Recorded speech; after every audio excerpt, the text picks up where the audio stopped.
Welcome to this explainer. It's basically one of the most fascinating geopolitical paradoxes of the 20th century. How does a guy born, raised, and educated under Joseph Stalin's notoriously rigid regime ultimately dismantle the Soviet system from the inside out? And in doing so, bring the decades-long Cold War to a definitive halt? It's an incredible story of internal transformation leading to global revolution, and we're going to break it all down step by step today. When the Nobel Committee awarded President Mikhail Gorbachev the 1990 Peace Prize, they didn't just give him a pat on the back for participating in peace talks. They explicitly cited the leading role he played in the radical changes in East-West relations. That was the global community flat out acknowledging that one single individual's decisions fundamentally rewrote the trajectory of the modern world. And as we all know, the climax of this massive shift hit in 1989. The Berlin Wall fell. That literal, concrete symbol of division just fractured, bringing the bitter, decades-long Cold War to a screeching halt. But here's the thing. Monumental moments like that don't just happen overnight, right? They are the result of deep, systemic shifts. So to really understand 1989, we have to understand the man who actually allowed it to happen. Part 1. Roots of a Reformer. All right, so to figure out how a literal product of the Soviet machine became the architect of its shift, let's look at his timeline.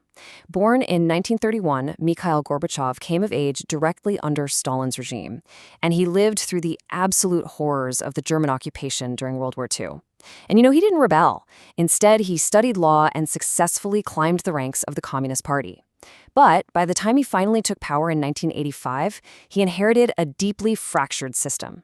The economy and the military were already pushed to the absolute brink by the 1979 invasion of Afghanistan.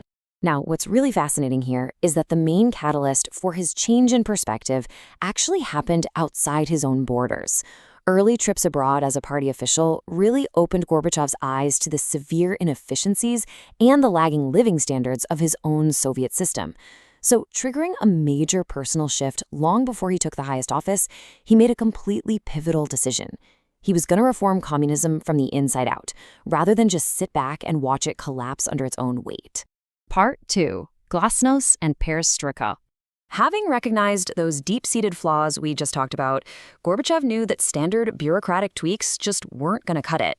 He implemented two highly specific revolutionary concepts to liberalize Soviet society and pry open a notoriously closed world.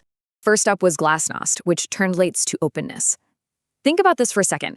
In a society where free speech had historically been brutally suppressed, the leader is suddenly out there encouraging transparency. It's wild. Glasnost allowed citizens to actually voice their discontent, it permitted the press to report on real problems, and it just introduced this completely new dynamic to a government that was famously secretive. And delivered right alongside that was Perestroika, meaning change or restructuring. If Glasnost was what allowed people to speak up about the problems, Perestroika was the systematic blueprint to actually fix them. The goal was to completely overhaul those incredibly inefficient systems by injecting elements of market economics and decentralizing control. Part 3. A peaceful chain reaction. So, as you can imagine, these domestic policies quickly bled into a radical new approach to foreign policy. Gorbachev realized that to fix his country at home, he had to stop fighting the West. First step, actively seeking détente with the USA.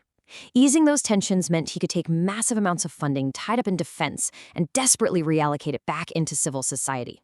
But the real linchpin here? It was his flat-out refusal to use the Soviet military to prop up unpopular communist regimes in other countries. Basically, if citizens opposed their governments, Moscow was no longer going to intervene, period. By completely removing that looming threat of intervention, Gorbachev kicked off an absolute chain reaction.